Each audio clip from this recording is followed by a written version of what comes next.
Hello, my name is Tamara Jackson, and I am doing a video presentation over sickle cell disease.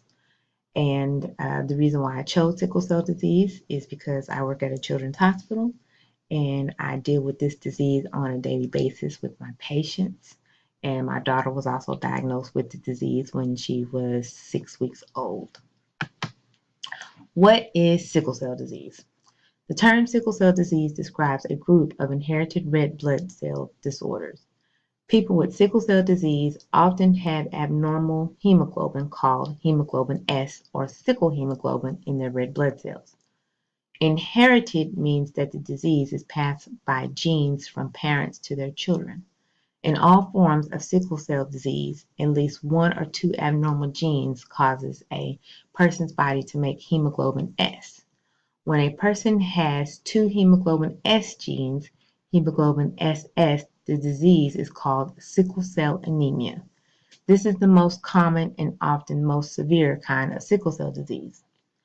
Over a lifetime, sickle cell disease can harm a person's spleen, brain, eyes, lungs, liver, heart, kidneys, a male's genital area, joints, bones, or skin. Sickle cell can also cause a stroke or a person's stroke level to be high. There are many forms of sickle cell. Some forms of sickle cell. Hemoglobin S, which that's the one my daughter has. Hemoglobin SC, hemoglobin SBO, thalassemia. The B means beta thalassemia. Hemoglobin SB plus thalassemia. Hemoglobin SD or hemoglobin SE. The difference between the cells. Red blood cells that contain normal hemoglobin are disc-shaped, like a donut without a hole. This shape allows the cells to be flexible so that they can move through large and small blood vessels to deliver oxygen. Sickle hemoglobin is not like normal hemoglobin. It can form stiff rods within the red blood cells, changing it into crescent shapes or sickle shapes, kind of like, if you think about it, like a banana. Sickle shapes cells are flexible and can stick to the vessel walls, causing a blockage that slows or stops the flow of blood. When this happens, oxygen can't reach nearby tissues. The difference between the cells. If you look at the first picture, it says that those are normal red blood cells. So that's what it would look like on an average person without the disease. You see how it's flowing through the blood vessels with no problem at all? Well, in picture B, if you look, it says the abnormal sickle red blood cells. Those are the crescent ones. Those look like little bananas. Those are the ones that are getting clotted in the blood cells, and you see it has a hard time passing through, and that's where it's losing the flow of oxygen through the cells. Oxygen in the blood cells. The lack of tissue oxygen can cause attacks of sudden severe pain called a sickle cell pain crisis. This pain attack can occur without warnings, and a person often needs to go to the hospital for effective treatment. If you look, that's my daughter. She had to be admitted into the hospital several times because of the disease. What causes sickle cell disease? Sickle cell disease is a genetic condition that is presented at birth. It is inherited when a child recessive two sickle cell genes from one parent to each parent. So if you see how it was brought into my family, my grandmother was a carrier of the disease and it bypassed my father and I got the trait. And then my child's father, his grandmother was a carrier. It bypassed his father and it went to him. So with our two genes conjoining together, that's how our daughter got sickle cell disease SS. Who is at risk? About 1 in 13 African American babies is born with sickle cell trait.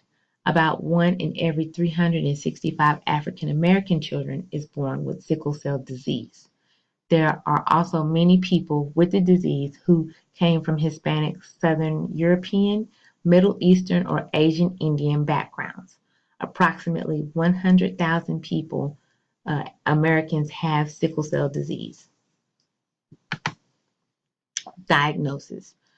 Sickle cell disease is diagnosed with a simple blood test. It is most often found at birth during a routine newborn screening test at the hospital.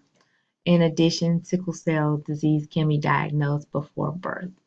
In my daughter's situation, she was born. They do the newborn screening where they prick their foot and they draw the blood and then they send it off.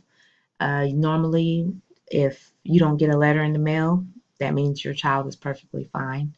Um, I received a letter maybe 6 weeks later, and it was saying that there were some abnormal red blood cells, and we needed to go see a hematologist. A hematologist is a doctor that studies blood disorders. So they went and they drew more labs and stuff on her. A couple of weeks later, came back and it says that my daughter was producing 52.5% abnormal red blood cells. And that's when they diagnosed her with sickle cell SS disease. Symptoms and treatments. People with sickle cell disease start to have signs of the disease during their first year of life, usually around 5 months of age. Symptoms and complications of sickle cell disease are different for each person and can range from mild to severe. Um, there is no single best treatment for all people with sickle cell disease. Treatment options are different for each person depending on the symptoms. Bone marrow transplants, can also known as stem cell transplants, offer the only potential cure for sickle cell anemia. It usually reserved for people younger than the age of 16 because the risk increases for people older than 16. And normally with that, the doctors try to do that at the last resort. They try to weigh out all other options, and then if it has to do a bone marrow transplant, then that's normally what they'll do. When taken daily, hydroxyurea reduces the frequency of painful crises and might reduce the need for blood transfusion and hospitalizations. Blood transfusions can also help a child whose hemoglobin is low. Living with sickle cell disease. People with sickle cell disease often tire easily, so be very careful to pace yourself and to avoid very strenuous activities. Avoid situations that may set off a crisis. Extreme heat or cold, as well as abrupt changes in temperature, are often triggers. When swimming, ease into the pool rather than jumping in. Avoid overexertion and dehydration. Take time out to rest and drink plenty of fluids. You need to be drinking at least 64 ounces of water every day. Take your medications as your doctor prescribes. Get any medical and lab tests or immunizations that your doctor orders. Extra facts about sickle cell disease. Sickle cell disease is a lifelong disease. The severity of the disease varies widely from person to person. In my daughter's situation, she is 15 years old. She has had numerous blood transfusions. She has lost her spleen. She has lost her gallbladder due to the disease because the sickle cells were attacking those vital organs, so they had to be removed. She has had many little silent strokes. Um, she is on hydroxyurea now. Um, and in high income countries like the United States, the life expectancy of a person with sickle cell disease is now about 40 to 60 years. In 1973, the average lifespan of a person with sickle cell disease in the United States was only 14 years. Advances in the diagnosis and care of a sickle cell disease have made this improvement possible. There are effective treatments that can reduce symptoms and prolong life. Early diagnosis and regular medical care to prevent complications also contribute to improved well-being.